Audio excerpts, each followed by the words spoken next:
એવી છે કે આપણે રસ્તા પરથી જતા હોય અને ફૂટપાથ પર આપણે કોઈ ભિખારીને જોઈએ કે કોઈ એવા માણસને જોઈએ જે પ્રિવિલેજ નથી, પણ પન્નાલાલ પટેલે ત્યાંથી એક રોમેન્ટિક લવ સ્ટોરી શોધી લીધી છે અને એ સેજલ મોંડા અને અલ્પેશ દીક્ષિત અહીંયા રજૂ કરશે.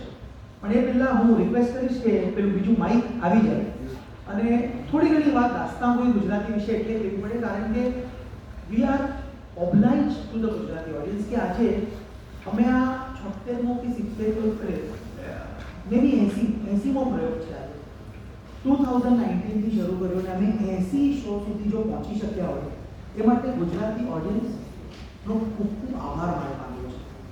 એ સિવાય આ તો માત્ર 2 જ આર્ટિસ્ટ છે, પણ અમારા સાથે આવા 13 આર્ટિસ્ટ છે, જેમાં પ્રતિક ગાંધીથી માંડીને અલ્પના ભુજથી માંડીને મેહુલ ભુજથી માંડીને ભામિની છે, પ્રતાપ સચદે છે, જે આજે મેં કીધું કે અહીંયા આપણે લાવવા માટે આ જ એક વર્ઝન છે, પણ આવી 13 અલગ અલગ કલાકારોની એક આખી ટીમ છે જે દાસ્તાનગોઈ ગુજરાતીને સપોર્ટ કરે છે. એનું કારણ એ છે કોઈ પૈસા માટે કે માટે નથી કરી, પણ આ છેલ્લા 4 વર્ષથી 4 વર્ષ એટલે કહું પણ પેલો 2020 તો ગણાય નહીં, કારણ કે ત્યારે લોકડાઉન હતું, તો પણ અમે ત્યારે એના અમુક શોઝ કર્યા હતા જે ઓનલાઈન વર્ઝનમાં હતા અને 21થી પછી ફરી એકવાર ફિઝિકલ શોઝ રેઝ્યુમ કર્યા. તો મુંબઈના કોઈ બી એવા ફેસ્ટિવલમાં અમે સમાવેશ નથી કર્યો ગરીબ નથી. કાલાઘોડાથી માંડીને પૃથ્વી થિયેટરથી માંડીને એક્સીપીથી માંડીને બધા જ ફેસ્ટિવલમાં they have called us as a theatrical performance. હવે આ વિક્ટરી છે આપણી એઝ એન ઓડિયન્સ કે આ હજી કન્ફ્યુ કરી શકે, નહીં તો શું થઈ શકે કે ચલો થાય છે પણ ઓડિયન્સ ના હોય તો શક્ય નથી બનતું, પણ અહીંયા ઓડિયન્સ છે અને 2019 4 વર્ષમાં અમે અહીં સુધી પહોંચ્યા છે. એ માટે ગુજરાતી ઓડિયન્સ માટે એક વાર તાળીઓ વગાડવી જોઈએ.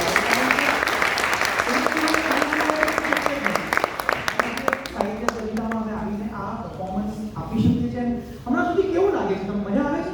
એ છે ફીડબેક. બહુ મજા આવે. કારણ કે મને ઘણી વાર એવું થાય કે આપણે હવે અમદાવાદમાં એટલા બધા ઓલ્ટરનેટ વેન્યુઝ છે ને, મેં તમને મારી વર્કશોપ ટાઈમમાં મેં કહ્યું કે પકીસ છે, પ્રયોગશાળા છે, તો અમને આના પબ્લિક શો પણ કરવા છે. તો જો પબ્લિક શો થાય તો તમને એમ જ કે આપણે જે જેનરિક ફીડબેક પૂછું છું, જો પબ્લિક શો થાય તો લાગે લોકો આવશે આના માટે, એમ જ રાઈટ. એટલે છે ને થોડુંક ફીડબેક માટે પ્લીઝ આપ તમને જેવો મારો શો લાગ્યો તો જ્યાં બી તમે મેન્શન કરો ને તો સોશિયલ મીડિયા પર તો પેલું #દાસ્તાનગોઈ ગુજરાતી નાખજો. એનું કારણ છે શું થાય, લોકો આજકાલ પેલી ટ્રેન્ડ ફોલો કરે છે ને, તો એ ટ્રેન્ડમાં કંઈક રિવ્યૂઝ દેખાય અથવા કોઈ સારી વાત દેખાય તો ઇટ બીકમ્સ ઇઝી. એટલે #દાસ્તાનગોઈ ગુજરાતી, #સાહિત્ય સવિતા, #અમદાવાદ. એટલા માટે નોટ ધેટ કે અમને એની બહુ જરૂર છે, પણ અમે પહોંચી શકશું. અને મુંબઈમાં તો શોઝ કર્યા છે અને હવે તો મહારાષ્ટ્ર અકાદમી છે, ગુજરાતી સાહિત્યની જે અકાદમી છે, અમને એટલું બધો સપોર્ટ કરી રહી છે કે અમે મહારાષ્ટ્રમાં જઈને આ વાર્તાઓ કરી છે. વિચારો, અમે આનો શો સાતારામાં કર્યો, આનો શો પૂનામાં કર્યો, આનો શો અમે સાંગલીમાં કર્યો, જલગાંવમાં કર્યો. એટલે ત્યાંના પણ ગુજરાતી સુધી આ સાહિત્ય પહોંચે એ માટે થોડી જો વાત થશે ને, અને સોશિયલ મીડિયા હવે એવી જગ્યા છે ને જ્યાં વાત થાય છે ને લોકો સાંભળે છે, લોકો વાંચે છે. અને ઇનફેક્ટ આ આઈડિયા પણ મને ત્યારે જ આવી હતી. સૌરભ શાહ જે કોલમિસ્ટ હતા એમને બહુ સુંદર વાત હતી કે આપણે પાછળ પડ્યા છે કે ગુજરાતી સાહિત્ય કોઈ વાંચતું નથી, તો એમણે ત્યાં લખ્યું હતું કે તો કદાચ એવું બને કે આંખો થાકી ગઈ છે. તો જો આંખો થાકી ગઈ હોય તો કાન તો જીવંત છે, તો ગુજરાતી સાહિત્ય સંભળાય એવું કરો. જો વાંચી નથી શકતા, જો લાઇબ્રેરીમાં નથી જતો, એની પાછળ પડવા કરતા કે અરે બાપરે હવે તો ગુજરાતી સાહિત્ય મરી પડવા છે અથવા નહીં કોઈ વાંચે તો વાંધો નહીં, આપણે એ લોકોને સંભળાવે. એટલે આ એક નાનો પ્રયાસ છે. હું વિનંતી કરીશ પન્નાલાલ પટેલની વાર્તા રજૂ કરવા માટે અલ્પેશ દીક્ષિત અને સેજલ મોંડા પ્લીઝ સ્ટેજ પર આવી જાઓ.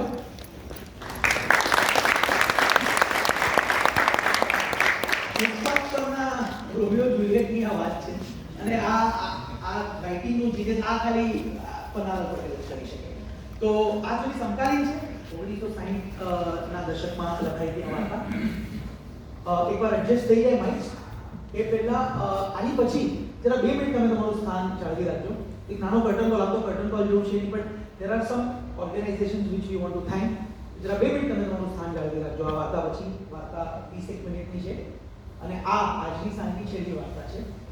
જેમ મેં કહ્યું, ફરી એકવાર હું રિપીટ કરીશ, જ્યાં પણ સોશિયલ મીડિયા પર તમે વાત કરો તો #દાસ્તાનગોઈ ગુજરાતી લખવાનું ભૂલતા નહીં, #અહેમદાબાદ લખવાનું ભૂલતા નહીં. એનું મુખ્ય કારણ છે, અહેમદાબાદમાં જો શો થાય હવે એ ગુજરાતી નાટક માટે મોટી વાત છે. પેલો ઊંધું હતું, હમણાં ઇનફેક્ટ વર્કશોપ ટાઈમે વાત કરતા હતા, હવે ઊંધું થઈ ગયું છે.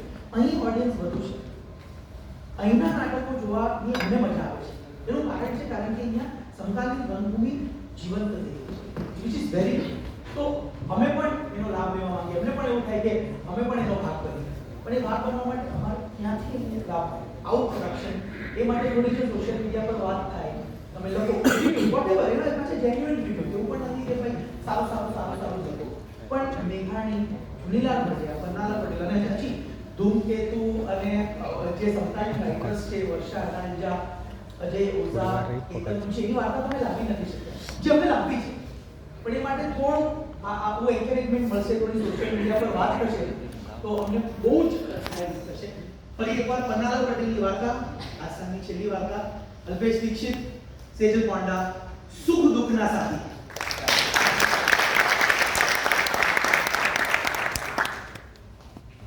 નમસ્કાર. સૌને સંભળાય છે?